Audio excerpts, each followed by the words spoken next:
Good afternoon, everybody. We got more stuff to talk about with regard to the Seahawks, and we're not done picking through the result of yesterday's game, unfortunately.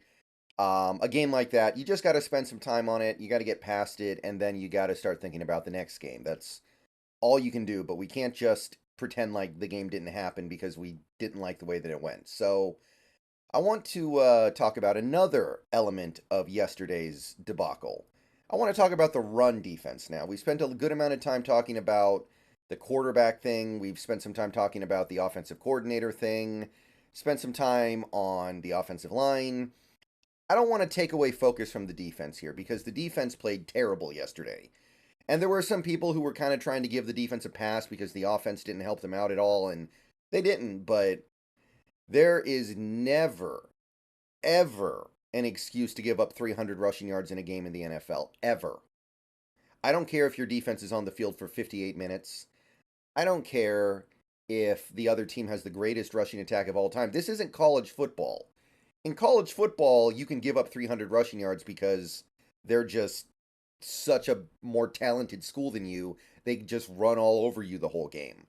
Like, if you're a college that has like 300 students and they're a college with 10,000 students and they're getting the 5-star recruits and you're getting all the 1-star recruits if you're lucky, yeah, okay, but 300 rushing yards in a game needs to be discussed.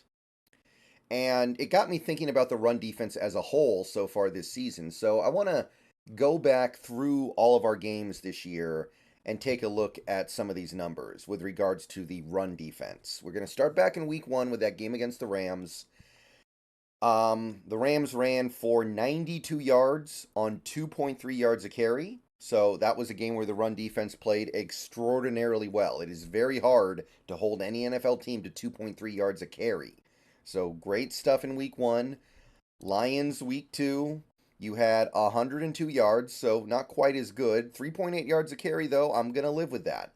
3.8 yards a carry allowed by your rushing defense is solid. I am happy with that. I will take that pretty much any day and feel like I've got a good chance to win if my run defense is holding up to that degree. So, yeah, 3.8.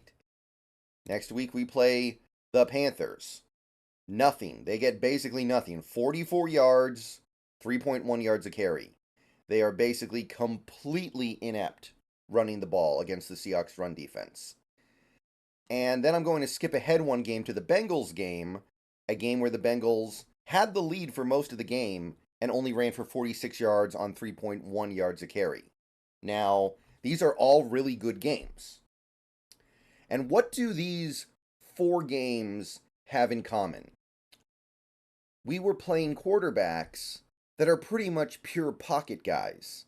Like Burrow runs a little bit every now and then, but in that game he really didn't because he was injured. He was still recovering from the injury, and that was kind of the game where he started to make his way back. That Cardinals game and then the Seahawks game, that was when he started to really bounce back.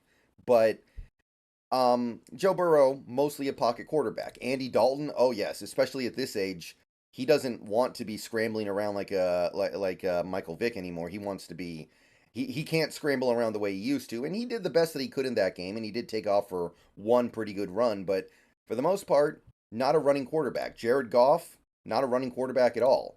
Matt Stafford, not a running quarterback at all.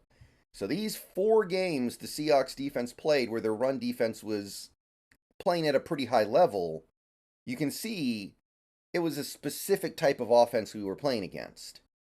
Now I want to take a look at 4 other games the Seahawks have played run defense in. So the first one I want to look at, I want to step back from the Bengals game a step to the Giants game. And I mean, the Giants offense is just putrid no matter how you slice it. It's one of the worst offenses in the league. But honestly, they had more success running the ball on the Seahawks with no Saquon than any of those first 4 teams I talked about. 112 yards, 3.9 yards a carry. It was still a good game by the run defense, but this is more success than any other team had that we talked about so far running the ball on the Seahawks. And then you go to the Cardinals game. 127 yards, 5.1 yards a carry. Productive, effective. And mostly it was a few longer carries, but we can see the Cardinals had some success running the ball on the Seahawks. Over 5 yards a carry is going to be pretty solid. Now, the Browns, mixed bag. On the one hand, they ran for 155 yards, which is a good total. On the other hand, it was only 3.9 yards a carry, so they were able to have a pretty good success rate, but they weren't able to bust off anything big. You can actually look and see their longest runs of the day were just 12 yards. So they didn't really have anything explosive, but they were generally effective at grinding out respectable yardage snap to snap, and they ended up piling up 155 rushing yards. And then that gets us to yesterday, where, 300 yards. Remember, they lost 2 yards on kneel downs at the end of the game. Keaton Mitchell, Lamar Jackson, Gus Edwards, everybody killing us up, down, left, right, center. And yeah, 7.3 yards a carry. This is some college football level stuff right here. You should not see this in the NFL. So, what do those four teams all have in common? They have a dual threat running quarterback. The Ravens have Lamar Jackson and, while we're here, Tyler Huntley. The Browns had PJ Walker, who he's not as much of a dual threat as I thought, but he presents that skill set, right? He at least has the ability to take off and run more so than the other quarterbacks we looked at in the first half of this video. Cardinals, they had Josh Dobbs at the time at their quarterback position, and he actually was a really effective runner for them. And Daniel Jones. Now, honestly, he was by far and away their most efficient and effective runner in that game. You can see that without Daniel Jones, they would have had a terrible game running the ball. So, what am I trying to say here is that there seems to be a specific type of running offense the Seahawks do very well against, but when you add the dimension of the quarterback, keeping it, running with it, scrambling with it, however you want to put it, the effectiveness just drops off. And obviously, this was exacerbated very badly in yesterday's game. And I'm sure a game like this is never going to happen again because it's just so bad. Like 7.3 yards a carry, forget about it. But even these other games where the run defense was okay, it wasn't as dominant as it was against these typical pocket, statue, more prototypical quarterbacks.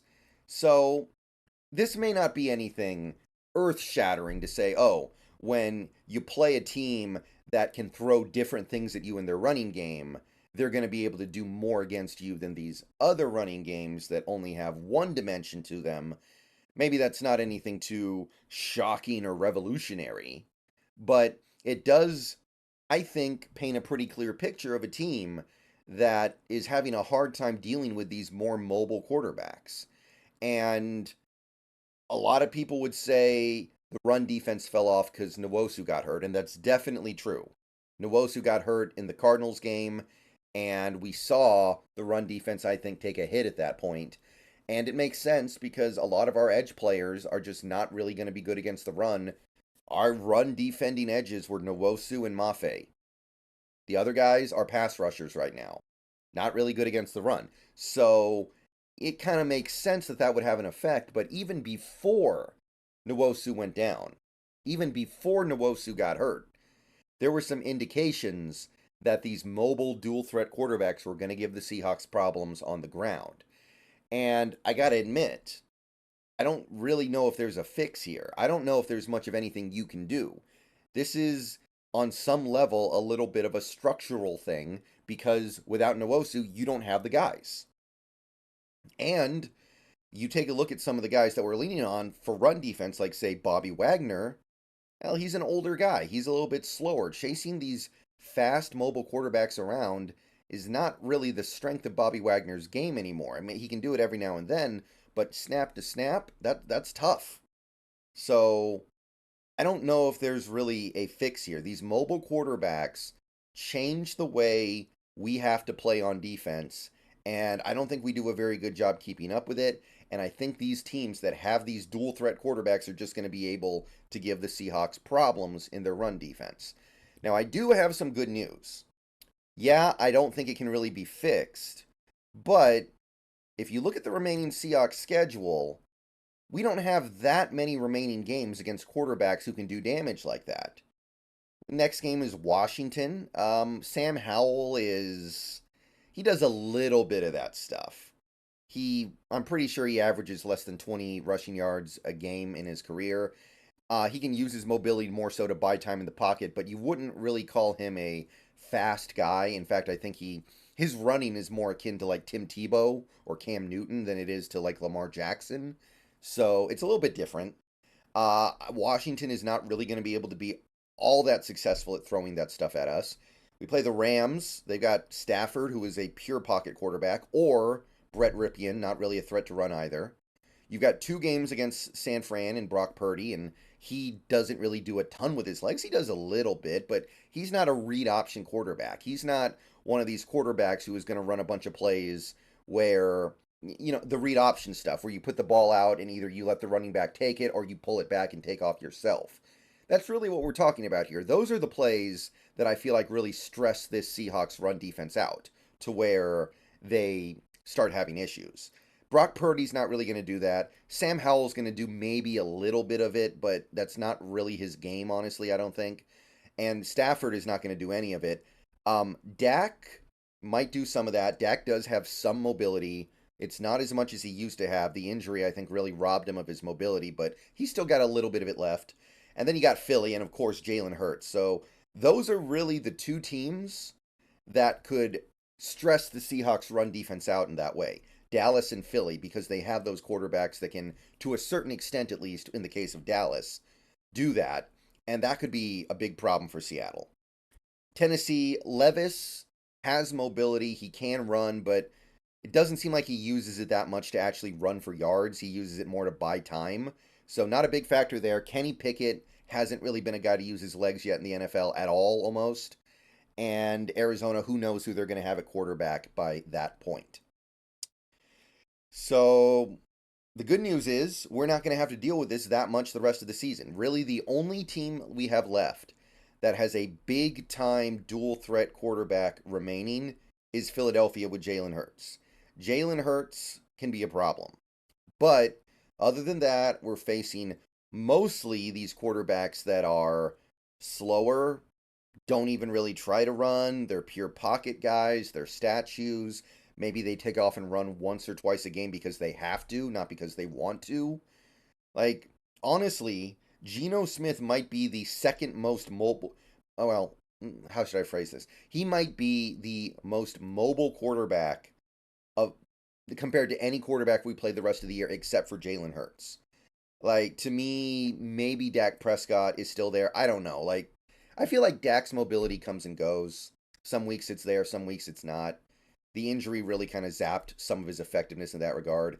Levis is probably capable of being more mobile, but I don't know if he's going to yet use that. He hasn't yet in the NFL. He hasn't really run for any significant yards. He hasn't really used that kind of stuff in his game. And it should be something we can avoid for most of the rest of the season.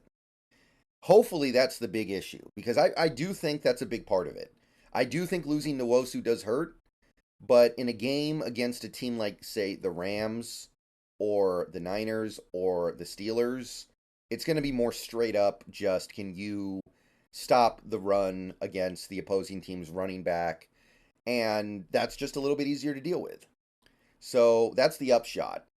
The downside is that if the Seahawks make the playoffs, which I still at this point think they will, eventually you're probably going to have to get through Jalen Hurts. And if Jalen Hurts is doing this kind of stuff that seems to give us problems, then I got no answer for that. Even if Nwosu came back, I don't know if I'd have an answer for that. But to that bridge when we get to it. I'll see you guys later. Go Hawks. Let me know what you guys think. And that's the way I see it. The schedule remaining is tough, but at least it's not tough in this regard. See you guys later.